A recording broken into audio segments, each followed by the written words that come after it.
এনসিপির বিক্ষোভ সমাবেশে কথা বলছে নেতাকর্মীরা। আমরা সরাসরি চলে যাচ্ছি সেখানে। আজকে থেকে শপথ দিতে হবে আগামী দিনে একসাথে যেইভাবে করে আমরা হাসিনাকে বাংলাদেশ থেকে বিতাড়িত করেছি, তাকে বাংলাদেশে এনে তাকে বিচার করিয়ে আমরা দেখিয়ে দিব যে না, আমরা সেই বাংলাদেশের সেই তরুণ যারা পারলে সবই পারবে। সেই আহ্বান জানিয়ে শেষ করছি। দেখা হবে সবার সাথে রাজপথে এবং সংগ্রামে। সালামু আলাইকুম। আমাদের জাতীয় নাগরিক পার্টির নেতা আলাউদ্দিন ভাই, লুৎফুর রহমান ভাই, আইনি ভাইয়ের নেতৃত্বে একটি বিশাল মিছিল এসেছে।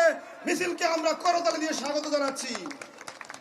আমাদের জাতীয় নাগরিক পার্টির নেতা রাকিব আহমেদের নেতৃত্বে যাত্রাবাড়ি থেকে একটি বিশাল মিছিল এসেছে। আমরা মিছিলকে স্বাগত জানাই। সুপ্রিয় দর্শক, নতুন একটি নিউজে আপনাদের স্বাগতম।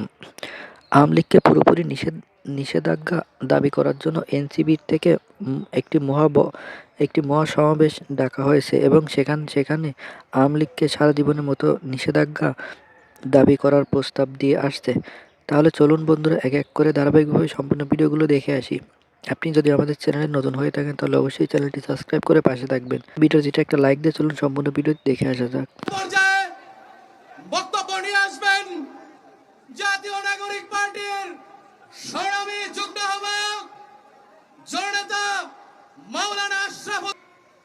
সর্বপ্রথম আমার দেশপ্রেমিক সেনাবাহিনী এবং বিডিআরদের উপর হত্যাকাণ্ড চালিয়ে সর্বপ্রথম ভারতে প্রেসক্রিপশন বাংলাদেশে বাস্তবায়ন করার নীল নকশা করেছে।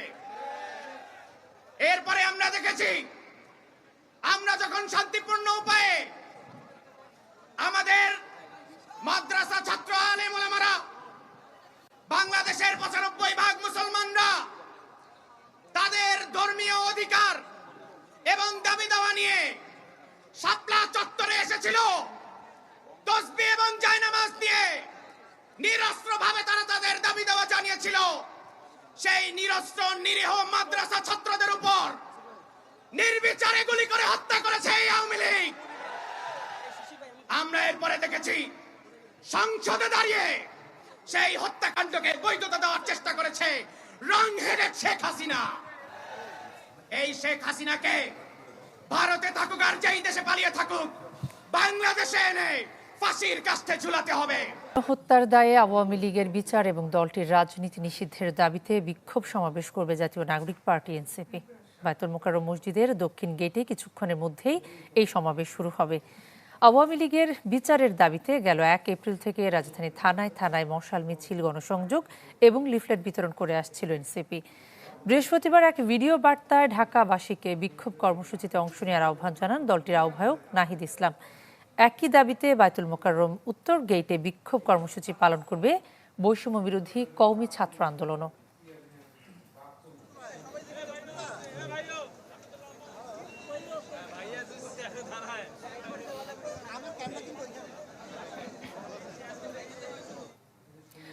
দর্শক, বিক্ষোভ কর্মসূচির খবর জানাতে বায়তুল মোকাররম মসজিদের দক্ষিণ গেটে থেকে আমাদের সঙ্গে যোগ দিচ্ছেন আশরাফুল আলম আকাশ। আকাশ, বিক্ষোভ মিছিল কি শুরু হয়েছে এবং সেখানে সমাগম কেমন? প্রস্তুতের কাজ ইতিমধ্যে শেষ হয়েছে। এছাড়া আনুষঙ্গিক যে প্রস্তুতির কাজগুলো সেগুলো কিন্তু এখন চলমান রয়েছে। যদি আমি জানিয়ে রাখি, দল হিসেবে আওয়ামী লীগের রাজনৈতিক কার্যক্রম যেন নিষিদ্ধ করে সেই দাবিটি মূলত আজকে বিক্ষোভ সমাবেশে তারা তুলে ধরেছে। এছাড়া গণহত্যার দায়ে আওয়ামী লীগের বিচারের দাবিও কিন্তু আজকের এই সমাবেশ থেকে তারা জানাবে। এ নিয়ে কিন্তু বেশ কিছুদিন ধরে আমরা দেখে আসছিলাম যে জাতীয় নাগরিক কমিটি এনসিপি বিভিন্ন স্থানে কিন্তু গণসংযোগ থেকে শুরু করে লিফলেট বিতরণ করে আসছিলেন। মূলত আজকে সেই কার্যক্রমকে আনুষ্ঠানিকভাবে একটি রূপ দেওয়ার জন্য ঢাকা মহানগরের আয়োজনে, এনসিপি ঢাকা মহানগরের আয়োজনে আজকের এই সমাবেশ, যে সমাবেশে অংশ নেওয়ার জন্য ইতিমধ্যে কিন্তু আমরা দেখতে পাচ্ছি ঢাকা সহ আশপাশের যে জেলাগুলো আছে সেখান থেকে কিন্তু এনসিপির যারা কর্মী সমর্থক আছেন তারা কিন্তু যোগ দিচ্ছেন। আর দুপুর ৩টায় যখন আনুষ্ঠানিকভাবে এই কার্যক্রম শুরু হবে তখন কিন্তু এনসিপিদের তারা তাদের পরবর্তী কার্যক্রম কি দিবে এবং নেতাকর্মীদের জন্য আসলে তাদের পরবর্তী কর্মসূচি কি থাকবে সেটিও কিন্তু তাদের বক্তব্যের মাধ্যমে পরবর্তীতে আমরা জানতে পারবো। এছাড়া যদি বলে রাখি জুলাই অভ্যুত্থানের পর থেকে যখন বৈষম্য বিরোধী ছাত্র আন্দোলনের যারা নেতৃত্ব দিয়েছিলেন তাদের সমন্বয়ে কিন্তু জাতীয় নাগরিক পার্টি এনসিপি গঠন করা হয়েছে। এছাড়া আজকে সেই কার্যক্রমকে ত্বরান্বিত করতে মূলত তারা তাদের যে কর্মসূচি সেই কর্মসূচিগুলো একে একে করে আসছে। দুপুর 3টায় আনুষ্ঠানিকভাবে শুরু হওয়ার কথা রয়েছে, ইতিমধ্যে কিন্তু তাদের যে প্রস্তুতির কার্যক্রম সেগুলো আমরা দেখছি করা হচ্ছে। তবে বাইতুল মোকাররম দক্ষিণ গেটের সামনেই যে রাস্তাটি আছে সেই রাস্তার মধ্যে কিন্তু আজকের এই অনুষ্ঠানটি হচ্ছে। যারা দূর দূরান্ত থেকে নেতাকর্মীরা এসেছেন তারা বলেছে তাদের দল থেকে যেভাবে তাদের নির্দেশনা দেওয়া হচ্ছে মূলত তারা সেভাবে কার্যক্রমগুলো করে যাবে। এছাড়া যদি বলে রাখি আজকের এই কার্যক্রমকে সফল করতে এনসিপির যিনি আহ্বায়ক রয়েছেন সে নাহিদ ইসলাম কিন্তু গতকালকে একটি ভিডিও বার্তা দিয়েছে যেখানে তিনি ঢাকাবাসীকে আজকের এই সমাবেশে যোগ দেওয়ার আহ্বান জানিয়েছে। এই ছিল এখান থেকে সর্বশেষ পরিস্থিতি। কণা। আকাশ, আপনাকে ধন্যবাদ। দর্শক, আমরা যুক্ত হব, সুলতান মাহমুদ আরিফ আমাদের সঙ্গে যুক্ত হবেন।